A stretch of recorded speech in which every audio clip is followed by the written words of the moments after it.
Hello students, I'm your guest lecturer Shamira Khatun and this is your channel Diploma Chemical Engineering classes. Today we are discussing here heat transfer operations short notes part 2. Convection में क्या होता है कि hot and cold portion of the fluid को हम physical mixing के through heat transfer करते हैं और इसमें जो मॉलिक्यूल होता है वो फ्री टू मूव होता है, सर्कुलेट करता है। तो जो कोलिजन होगा तो कोलिजन के टाइम पे क्या होता है, ये एनर्जी एक दूसरे से ट्रांसफ़र करते हैं।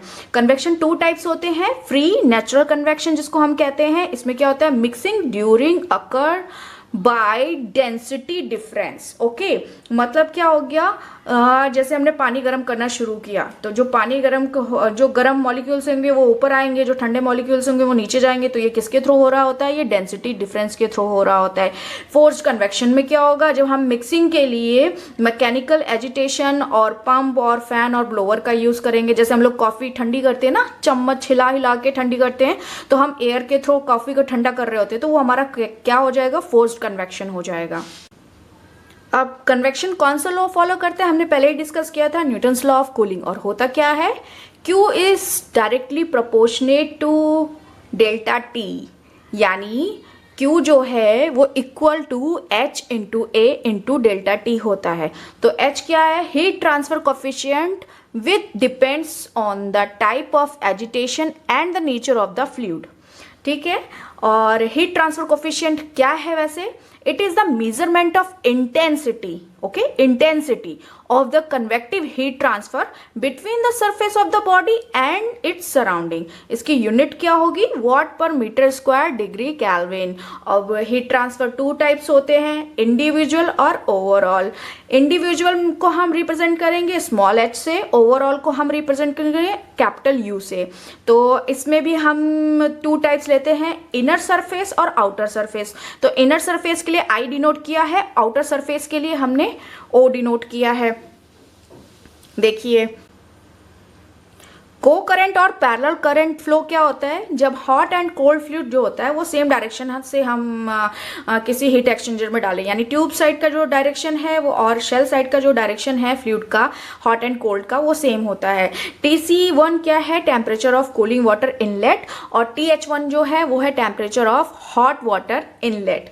और आउटलेट का इसी तरह TC2 और TH2 हो जाएगा। और ये जो ग्राफ हमने प्लॉट किया है वो टेम्परेचर और लेंथ के बीच में ड्रॉ किया है।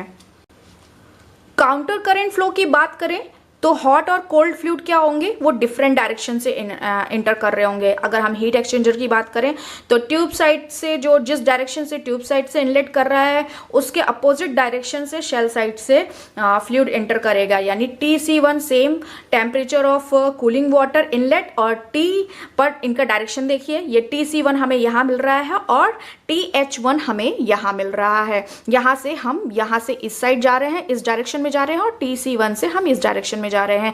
ये inlet temperature of cooling water का है और ये inlet temperature of hot water का है।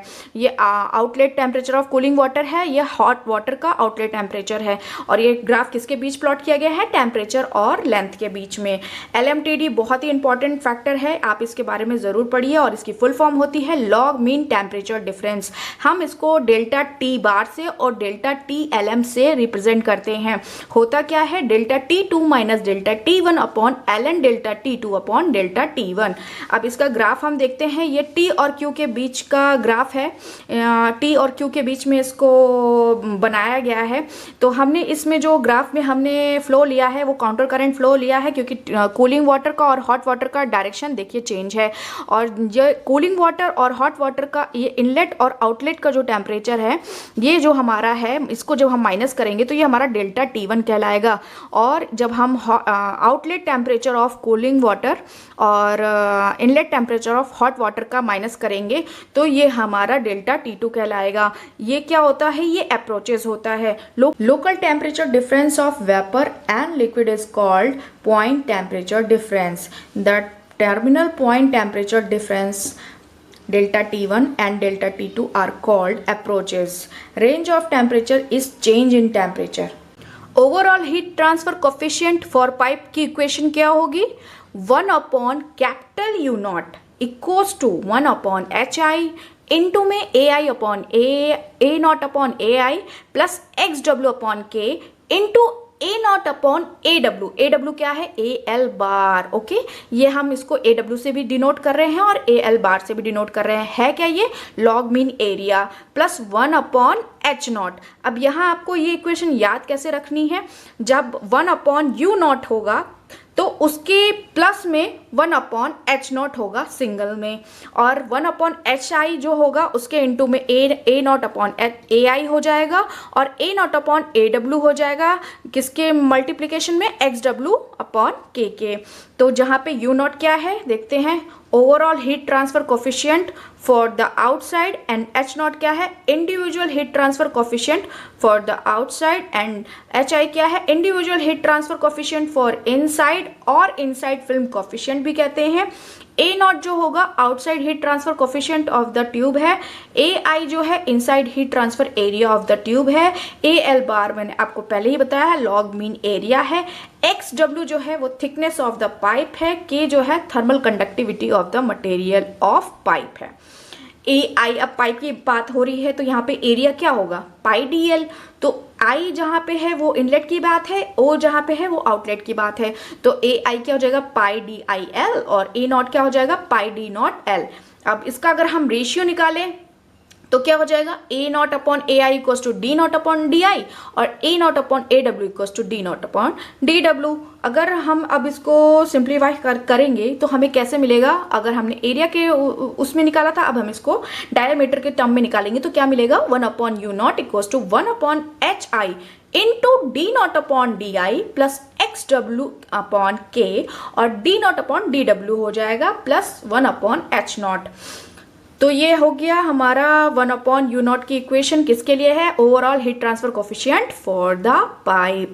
अगर थिन सिलेंडर है तो क्या होगा, डायामीटर लगभग सेम होगा, अप्रोच करेगा किसकी तरफ, 1 की तरफ, तो फिर आउटसाइड के लिए जो हो जाएगा 1 अपॉन यू नॉट, वो heat transfer overall heat transfer coefficient क्या इक्वेशन हो जाएगी, जब 1 के बराबर है तो सब हम 1 पुट कर देंगे, 1 upon U not equals to 1 upon H I plus x upon के plus 1 upon H not.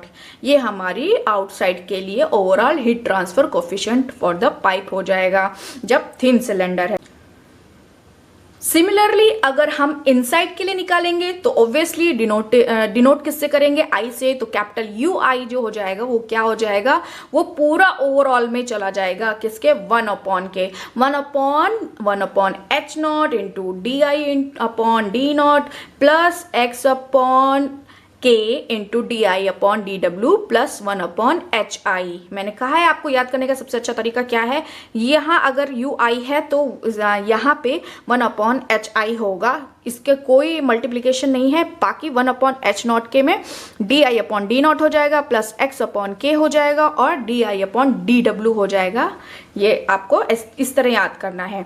Least value of heat transfer coefficient is called the controlling heat transfer coefficient. Okay, least value के लिए जो heat transfer coefficient होगा वो क्या कहलाता है, controlling heat transfer coefficient. जब हाई रेजिस्टेंस होगा तो लोवेस्ट वैल्यू ऑफ एच होगी, यानी एच क्या, हीट ट्रांसफर कोफिशिएंट बहुत ही लोवेस्ट होगा। फॉलिंग फैक्टर की बात करते हैं, ये बहुत टर्म यूज होता है, हीट एक्सचेंजर में बहुत ही यूज किया जाता है। इसको हम आर डी से डिनोट करते हैं और इसको डर्ट फैक्टर भी सेकेंड नेम दिया गया है। Scaling dirt and other solid deposition, obviously अगर हम घर में भी कोई बर्तन यूज करते हैं तो उसमें स्केलिंग हो जाती है, डर्ट हो जाती है, तो सॉलिड डिपोजिशन हो जाता है। सिमिलरली हम इंडस्ट्री में भी हीट एक्सचेंजर एक तरह से बर्तन ही है, उसमें अगर हम कुछ यूज करेंगे तो ऑब्वियसली उसमें भी कुछ रस्ट जमा होगी, स्केलिंग होगी, डर्ट होगी और सॉलिड डिपोजिशन होगा। तो जो उसकी इक्वेशन है वो कैसे निकलेगी, fouling factor R D equals to R D I plus are D not, यानी जो इनसाइड का हुआ स्केलिंग प्लस जो आउटसाइड का हो गया, तो ये ओवरऑल हो गया ना फॉलिंग फैक्टर। ठीक है, डिजाइन और dirty overall heat transfer coefficient क्या हो जाएगा, 1 upon u equals to 1 upon H I plus x W upon के plus 1 upon H not plus are d. जब हम इस फैक्टर को जोड़ देते हैं तो ये डिजाइन और dirty overall heat transfer coefficient हम इससे मेजर कर सकते हैं। विदाउट आर डी टर्म क्या कहलाएगा, clean overall heat transfer coefficient. Dirt नहीं है तो क्लीन है, ऑब्वियसली क्लीन होगा तभी तो डर्ट कहाँ से आएगी।